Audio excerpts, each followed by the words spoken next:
Hola Mina! Sebelumnya saya sudah membahas spoiler Black Clover chapter 387 dan chapter 388. Kali ini saya akan membahas chapter selanjutnya yaitu chapter 389 yang menjadi akhir dari klimaks pertempuran sebelumnya. Oh iya, sebelumnya disclaimer dulu. Video spoiler kali ini 100% saya terjemahkan sendiri langsung dari versi bahasa Jepangnya. Karena saat video ini dibuat, saya belum menemukan versi terjemahan bahasa Inggris dari penggemar lain. Jadi sangat mungkin masih ada kesalahan terjemahan atau penafsiran dalam beberapa bagian dialog. Untuk menghindari kesalahpahaman cerita, nanti saya juga akan buatkan video versi terjemahan resmi saat versi ofisialnya benar-benar dirilis. Oke, tanpa lama-lama lagi, kita langsung masuk saja ke pembahasannya. Let's go!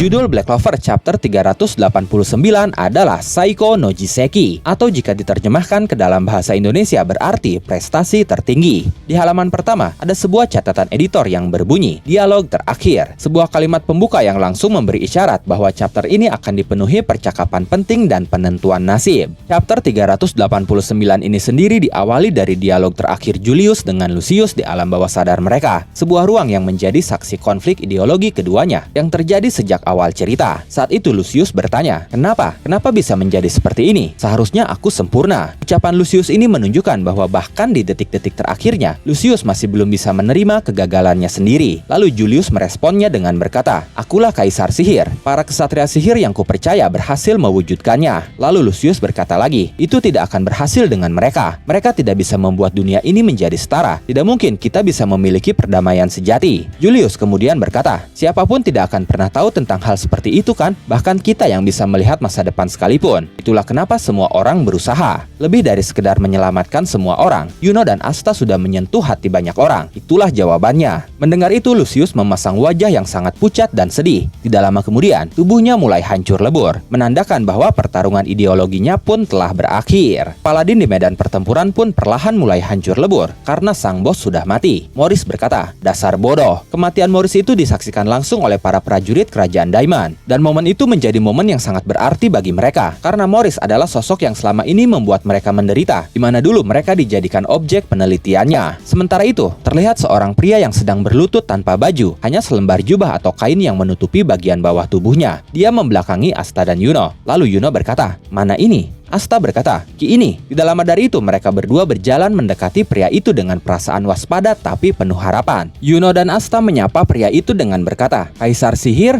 Pria itu menjawab dengan berkata, "Kalian semua." Mendengar jawaban pria itu yang ternyata adalah Julius Novachrono, semua orang langsung bersorak gembira. Sorakan itu terasa seperti pelepasan emosi setelah pertarungan panjang yang penuh penderitaan. Asta dan Yuno tersenyum dengan sangat lega walaupun mereka terlihat sangat kelelahan. Mereka berdua berkata, "Akhirnya kita berhasil." Julius tersenyum sambil berkata, "Menggunakan kekuatan pembunuh iblis untuk membunuh Lucius saja, dan menggunakan kekuatan roh sihir untuk membiarkanku bebas sendirian. Kalian sudah mencapai prestasi tertinggi." Asta dan Yuno menjawab, "Ya." Jawaban itu singkat tapi penuh makna dan keyakinan, karena itu artinya mereka sudah mencapai titik di mana mereka layak untuk menjadi kaisar sihir. Setelah itu Yami dan William pun datang menghampiri Julius. Julius berkata, "Yami, William, para kesatria sihir yang kalian bimbing sudah melakukan pekerjaan yang hebat. Aku bersyukur aku sudah mempercayai kalian." Yami tersenyum sambil berkata, "Kita bisa sampai sejauh ini karena Asta mengakui kita." Sementara William saat itu hanya bisa meneteskan air mata tanpa mengatakan apapun. Kemudian Julius yang didampingi Yami, William, Asta, dan Yuno menatap ke arah kerajaan yang hancur total. Julius berkata, "Ini benar-benar menyebabkan kerusakan yang sangat besar." Saat itu dia melihat semua bangunan hancur parah dan korban jiwa yang sangat banyak. Kondisi kerajaan Clover benar-benar porak-poranda. Mayat-mayat tergeletak di mana-mana dan terlihat juga beberapa orang yang terluka sedang disembuhkan. Saat itu kita pun melihat Seke dalam kondisi yang sangat kritis. Darah mengucur banyak dari tubuhnya, tapi dia masih memiliki sedikit kesadaran. Dia berkata di dalam hatinya, "Ah, sial, aku harus bertambah kuat lagi." Lalu kita melihat Leopold yang tersenyum menyapa kakaknya yaitu Mereoleona. Leopold berkata, "Kakak, kita berhasil melakukannya." Tapi saat itu tubuh Mereoleona mulai menghilang karena efek dari tubuhnya yang sudah menjadi mana seutuhnya. Mereoleona berkata kepada dua adiknya, "Mantranya akan segera hilang. Aku tidak punya tubuh untuk kembali. Aku akan segera mati. Tidak mungkin juga para anggota Crimson Lion yang gugur bisa kembali ke sini kan? Aku sudah melakukan semua yang aku bisa. Semangat untuk kalian berdua." Saat itu Fugoleon hanya bisa menutup matanya menahan kesedihan. Sementara Leopold berkata dengan sedihnya, "Tidak mungkin kakak." Tapi kemudian Julius mulai membuka Grimoire tanpa sampul miliknya dan bersiap mengaktifkan sebuah mantra. Julius berkata, "Ini adalah tugas terakhirku sebagai Kaisar Sihir." Mantra pun diaktifkan dan mulai menyebar ke seluruh kerajaan Clover. Kemudian terlihat mantra dalam bentuk jam menyelimuti seluruh kerajaan. Saat itu Julius berniat memundurkan waktu untuk memperbaiki semuanya. Tidak lama dari mantra itu diaktifkan, Mereoleona pun kembali dan memiliki tubuh fisik lagi tanpa luka apapun. Jack yang tewas oleh Morgan kini hidup lagi. Begitu juga dengan Marx, Gueldre, dan Revci yang tewas oleh Lucius kini hidup lagi. Seluruh ksatria sihir yang gugur hidup kembali dan yang terluka pun sembuh total, termasuk Seke yang langsung menangis bahagia. Tidak hanya itu, bangunan-bangunan yang hancur pun kembali utuh. Semuanya benar-benar kembali ke situasi sebelum pertarungan terjadi. Setelah melakukan tugas terakhirnya, tubuh Julius perlahan mulai melebur sama seperti Lucius sebelumnya. Sebelum itu, Julius menatap ke arah Yami, William, Asta, dan Yuno, lalu tersenyum sambil berkata, "Aku serahkan negeri ini kepada kalian." Setelah mengatakan itu, Julius pun tumbang dan menghilang. Asta dan Yuno terlihat sedih, tapi mereka menerima tugas terakhir dari Kaisar Sihir Julius. Begitupun dengan Yami dan William yang menerima warisan tanggung jawab dari mentor mereka itu. Marx pun sebagai asistennya memberikan penghormatan terakhirnya untuk Julius, sosok yang selama ini selalu dia layani dengan setia. Sementara para penduduk melihat dan menunjuk ke arah kastil, di mana di sana sisa-sisa tubuh Julius terbang berhamburan tertiup angin. Dan itu mengakhiri Black Clover chapter 389. Seperti biasa, di halaman terakhir terdapat catatan editor yang kali ini berbunyi, "Kaisar Sihir telah tumbang. Prestasi itu akan membentuk masa depan kerajaan." Tapi bagaimana menurut kalian? Jika kalian punya pendapat, asumsi, spekulasi, atau bahkan teori, silakan tuliskan semuanya di kolom komentar. Oke, terima kasih sudah menonton video ini sampai akhir. Mohon maaf jika ada kesalahan dalam narasi, terjemahan, maupun penyebutan istilah asing. Tetap nantikan konten Black Clover dan konten menarik lainnya hanya di Animangatik. Sekali lagi terima kasih dan sampai jumpa di video selanjutnya.